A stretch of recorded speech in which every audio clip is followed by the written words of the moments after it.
તબીબી ક્ષેત્રે સતત આગળ વધતું સુરત શહેર કે જ્યાં કોઈપણ પ્રકારના રોગોનું નિદાન સહેલાઈથી થઈ શકે અને શહેરમાં પોતાની તબીબી સેવા આપતા ડૉક્ટરને દરેક રોગનું નિદાન કેમ કરવું, આવી અનેક બાબતોનું વધુ જ્ઞાન મેળવવા ઉમદા ઉદ્દેશ્યો સાથે સુરતમાં ઇન્ડિયન મેડિકલ એસોસિએશન સુરત બ્રાન્ચના ઉપક્રમે કોન્ફરન્સ IMA કોન સુરત 2024નું આયોજન કરવામાં આવ્યું છે। ઇન્ડિયન મેડિકલ એસોસિએશન સુરત બ્રાન્ચના ઉપક્રમે કોન્ફરન્સ IMA કોન સુરત 2024નું આયોજન કરવામાં આવ્યું છે, જ્યાં કોન્ફરન્સમાં હેલ્થના વિવિધ વિષયો પર ખ્યાતનામ ડોક્ટરો પ્રેઝન્ટેશન આપશે।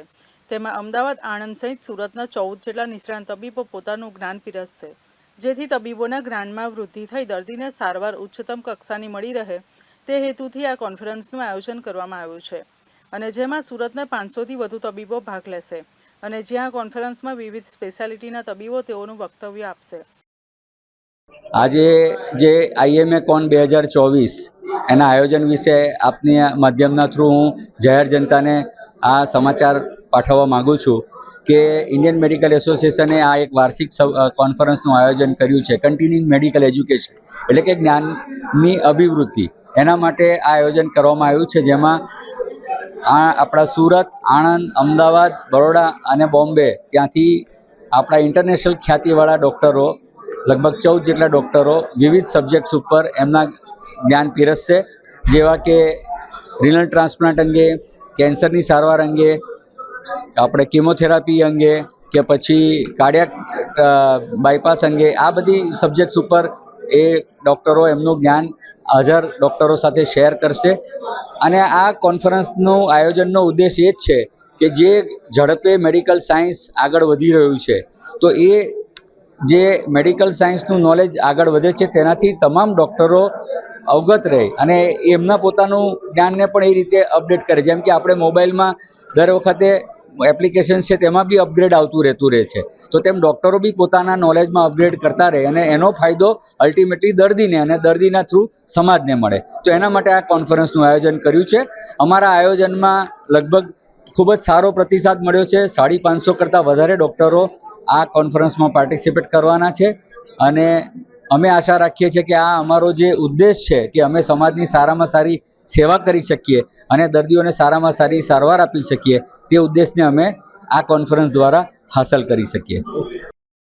Indian medical association Surat branch દ્વારા ઇન્ડિયન મેડિકલ એસોસિએશન સુરતના તબીબો માટે એક મેડિકલ કોન્ફરન્સનું આયોજન લે મેરિડિયન હોટેલ ખાતે સવારે 9 થી 5 કરવામાં આવેલ છે, જેમાં સુરત શહેરના લગભગ 550થી વધુ તબીબો ભાગ લેશે, જેમાં 14 જેટલા અલગ અલગ મેડિકલ વિષયના તજજ્ઞો તેમાં પોતાનું વક્તવ્ય આપશે અને પોતાનું જ્ઞાન પીરસશે, જેના જ્ઞાનની વૃદ્ધિ આ 550 જેટલા જે તબીબો રજિસ્ટર્ડ છે તેમને મળશે અને આ જ્ઞાનના થકી સુરત શહેરની જનતાને અલગ અલગ રોગોના જે અલગ અલગ અઘટિત જેવા રોગો છે તે રોગોના નવા ટેકનોલોજી, નવી દવાઓ દ્વારા તેમની સારવાર મળી રહે એ હેતુથી આ આયોજન કરવામાં આવેલું છે, જેથી સુરત શહેરની જનતાને કોઈ પણ રોગો માટે ઉચ્ચતમ કક્ષાની સારવાર મળી રહે। અંદાજે 550 જેટલા તબીબો આમાં ભાગ લેશે। આમાં જે તજજ્ઞો આવવાના છે તે ગુજરાતના અલગ અલગ શહેરોમાંથી ત્યાં તજજ્ઞો આવવાના છે અને ઇન્ટરનેશનલ ડૉક્ટર નથી આવવાના, પરંતુ જે ડૉક્ટર્સો જે આમાં ગુજરાતમાંથી આપણું લેક્ચર આપવાના છે તેમનું પ્લેટફોર્મ ઇન્ટરનેશનલ લેવલ જેટલું છે। વધારે ફક્ત કાર્ડિયાકને લગતી, ઓન્કોને લગતી જે અત્યારે ખાસ વધારે થાય છે તેના પર ધ્યાન વધારે આપવામાં આવશે। ઇન્ડિયન મેડિકલ એસોસિએશન સુરત દ્વારા 22 સપ્ટેમ્બરના દિવસે લા મેરિડિયન ખાતે IMA કોન કોન્ફરન્સનું આયોજન કરવામાં આવ્યું છે। આ કોન્ફરન્સની અંદર સ્ટેટ અને નેશનલ લેવલના સ્પીકર્સ કે જે લોકો ખાસું બધું કામ પોતાના ફિલ્ડમાં કરી રહ્યા છે એવા અરાઉન્ડ 14 ડૉક્ટર્સ આવશે અને 550થી વધારે ડૉક્ટર્સ સુરતના આ કોન્ફરન્સમાં પાર્ટ લેશે એઝ અ ડેલિગેટ્સ। જેમ તમે જાણો છો કે સાયન્સ ચેન્જિંગ વસ્તુ છે, પાસ્ટમાં જે વસ્તુ કદાચ આપણે સાચી માનતા હતા એમાં ચેન્જ આવીને નવું આવ્યું છે અને જે નવું આવ્યું છે એ કદાચ ડૉક્ટરને ખબર પણ નહીં હોય, એટલે ઇન્ડિયન મેડિકલ એસોસિએશન સુરત એવું ઈચ્છે છે કે જે કોઈ પણ લેટેસ્ટ અપડેટ જે પણ ટેકનોલોજીના છે, જે પછી કેન્સરના હોય, હૃદય રોગના હોય। કેમેરામેન અલમાસ ખાન સાથે એઝાઝ શેખ, ગુજરાત ન્યૂઝ, સુરત।